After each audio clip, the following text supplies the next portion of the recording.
Hi lads and lasses, welcome to another video with me, Morten. Today's video is a bit of a surprise. It was a surprise to me as well. When I got back to Denmark, I walked up into my flat, and on the dining room table I saw a lot of, well, what was it? First thought was that some of my guests who rented here had left a lot of boxes full of microwave dinners to melt. I didn't know. So I walked up to it, and it turns out that it was a bunch of, well, what do you call them? Comic books, anyway.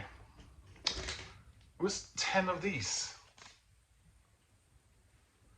Anna's N and Company, or as he's known in Sweden, Kalle Anka and Company, and in Norway he's known as Donald Duck and Company. This is the Danish edition of a magazine that has come out in Norway since 1948, in Sweden since 1948, and in Denmark since March of 1949. Donald Duck in Scandinavia is hugely popular, or at least he used to be. These days kids don't read comic books anymore, and well, I'll get back to that later. The reason I got these is that a friend of mine here in Skagen, who works for the company that helps rent out my house, she knows I love comic books, and she had been at a thrift store to look for some things, and saw that someone were throwing out basically these 10 Donald Duck magazine. I don't know what you call this. In Norwegian we call them permer.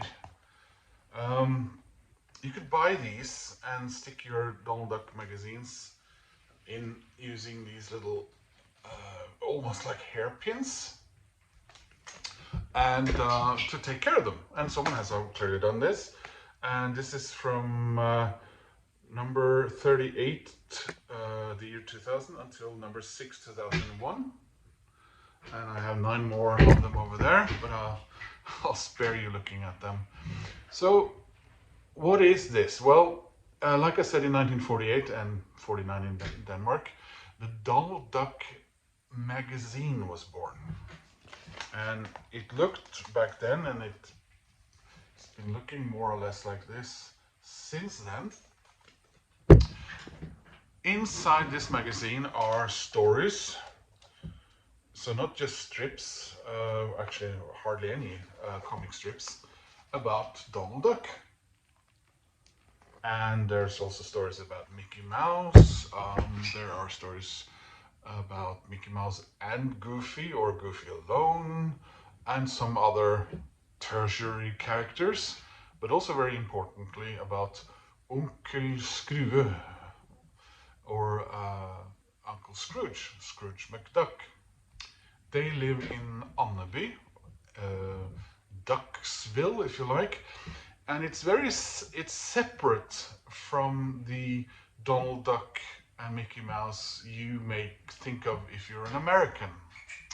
These guys live in a confined universe with some references to Scandinavia or whatever other country they're printed in. They are essentially not drawn by American comic book artists at all. They're drawn by Italians, the Dutch people, Germans, people from Finland. There is even currently a Norwegian who's been drawing them for about 15 or 20 years. His name is Arild Midthun. He's very well known in Norway for drawing in other publications over the years. And we have a tradition in Norway, and to a lesser extent in Denmark, of Christmas comic book magazines. So you have Beetle Bailey, you have Hagar the Terrible, you have that, I don't know what is, I don't remember the name in English. There's this hillbilly character from the Appalachians. There's old strips with Blondie, or High and Lewis. There are lots, look, even Garfield strips are released in this, and people buy them and they read them during Christmas. Lots of them are reprinted. Maybe the last time it was reprinted was 15 or 20 years ago. There are also Norwegian ones, like these really old comic strips about farmers and hillbillies from rural Norway, and of course also the Katzenjammer Kids, the oldest comic strip in the world. It's also released in two different guises. One called Knoll og Tott, which is the Norwegian for them, and the one is called Kapteinens Jul, the Captain's Christmas. This is a comic strip which is so old. It's actually from Sydwest Africa, or Namibia as we call it today. It's a comic strip about a captain and his wife and close friends and terrible children who live in southwestern colonial Germany, or Sydwest Africa, which we, like I said, call Namibia today. And the Donald Duck and other comic books are also released as such. And that's why there's a Norwegian cartoonist, like I said, who draws for them, and there have been others in the past. But Norwegian comic books magazines are mostly of the comic strip variant. So when the first Donald Duck and Company magazine came out in 1948 in Norway, I think it came out in something like 48,000 copies, many of which weren't sold and were stuck in a warehouse that burned down in the 70s. So if you want, there was an auction, as far as the back as I could read, there was an auction in 2014, where a copy of the original 1948 magazine in Norway sold for 120,000 Norwegian kroner, which is at least 10,000 US dollars. And the Swedish copies have sold for even more. I think it was upward towards 17,000 US dollars. I couldn't find any auction things about the first Danish magazine. But like I said, the magazine is called Donald Duck in Norway, Kalle Anka in Sweden, and Anna's N here in Denmark. The most popular of these cartoonists is actually an American, and he's like in the cartoon world in Scandinavia, especially in Norway. His name was Carl Barks. He's like a god. He came here to Scandinavia again and again, along with Mort Walker, actually, from the Beetle Bailey cartoon, to show up at shows and sign things and draw things and everything. And he was really, really popular. And he lived until about almost 100, or maybe he passed right after he turned 100 years old. And he drew these lengthy Donald Duck stories with his nephews. And Uncle Scrooge particularly, that were real adventures. They were like the Tintin stories of Donald Duck. And his stories were later taken up by another cartoonist, and he made several books over the years that I also think were quite popular in the US, but were sold like gold here, and came out in book form about the life and times of Uncle Scrooge. Now, time-wise, it might seem a little out of whack, but not any more crazy than how old is Mr. Burns in The Simpsons. So he made his fortune during the Klondike, the gold rush, and so on and so forth, and we see him as a kid, and I think we see his brother at some stage, who's of course the father of Donald Duck. This would not do in America, where everyone is someone's nephew or cousin or something like that, or aunt, because anything closer related to that would mean that these ducks and these dogs and mouse, are having sex. Anyway, as you can see, the guy who took over from Karl Barth was Don Rosa, and this is a Danish copy. And this is Joachim von N, which is his Danish name. Uncle Scrooge in Danish is Joachim von N. Duck. Here is your life. And these are excellent, wonderful stories. I just wanted to show you how. I mean, here's a copy of Anna's End from the year 2000. Someone drew that. I don't know who. Here's a Halloween special. You would see around the mid-90s that there were more and more Halloween special as Halloween started to be a thing in Scandinavia. When I was a kid, there were no such thing. If a kid had shown up and said trick or treat at the door in Norway when I grew up, he would at best get a confused look, and otherwise you'd be told to, you know. But you see here, there's a special edition here of Anna's End, Donald Duck, for Halloween. And this is an oil painting by Carl Barks. So that's how popular. And when Don Rosa took over, and he actually took specific stories that Carl Barks had drawn and elaborated on them. And the most popular ones are in this. So this is the 50th anniversary of Joachim von N. So this one is, I would guess, about 30 years old now. Here you see Uncle Scrooge as a young boy. And this, you'll see these whole pages intermittently between stories or chapters. And they're the original US covers.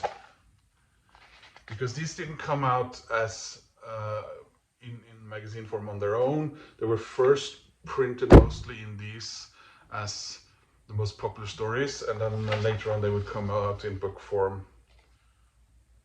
You see here, there's lengthy stories about how the last Von Duck became. This is chapter 2, for example. And here's another front page. The young Uncle Scrooge working on the Mississippi. Here's you see the early,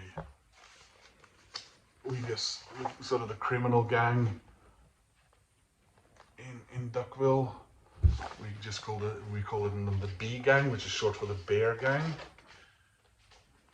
And here you see how the Uncle Scrooge magazine would have looked originally. So, at the height of popularity, in Norway at least, the magazine shifted around 250,000 copies and was a weekly magazine. It had a huge subscription following. And then after the year 2000, things just went downhill.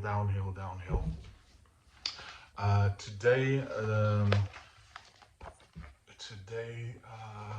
and you have to remember, 250,000 copies per week were being sold in a country in the 80s. There's about 5.5 million people in Norway today. In the mid 80s, it was maybe 4.3. When I was born 50 years ago, the Norwegian population was 3.7 million. So it's grown for various reasons, but yeah, you can imagine going from people went out and bought or subscribed 250,000 copies per week just 30 years ago, and now we're down to 20,000 copies. The magazine is now only bi-weekly in the shops, but it's still a weekly magazine for subscribers. And it's the same in Sweden. I couldn't find that information about the Danish magazine, but I would assume it's the same. Another very popular magazine, both in Norway, Sweden, and Denmark, was Billy in Norway, Knasen in Sweden, and Basserne in Danish. This is a weekly comic strip magazine, a bi-weekly comic books magazine. Don't know if it still is bi-weekly, but it's Beetle Bailey, hugely popular over here. But like I said, the popularity dwindled, and for the first time in Norway, at least in 2009, the magazine was surpassed by another comic magazine, and which is still the most popular comic book magazine in Norway, which is Pondus. So this is a 100% Norwegian comic book character. You see a sign there by Øverli. He's a what do we call him? Just a regular guy. That's him there. Married, 2 kids. They have tried to release his magazine in other countries with some success in Denmark and Sweden, a couple of other European countries.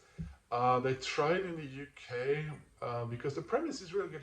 He's a soccer fanatic. He's a football fanatic. He's a Liverpool Football Club fanatic. And he starts out as a bus driver, and then later on he buys the bar that he pretty much frequents all the time with his friend.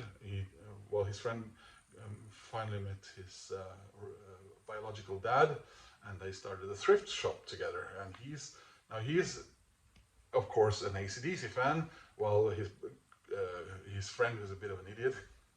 And this is with them having been out drinking and eating a kebab on the way home.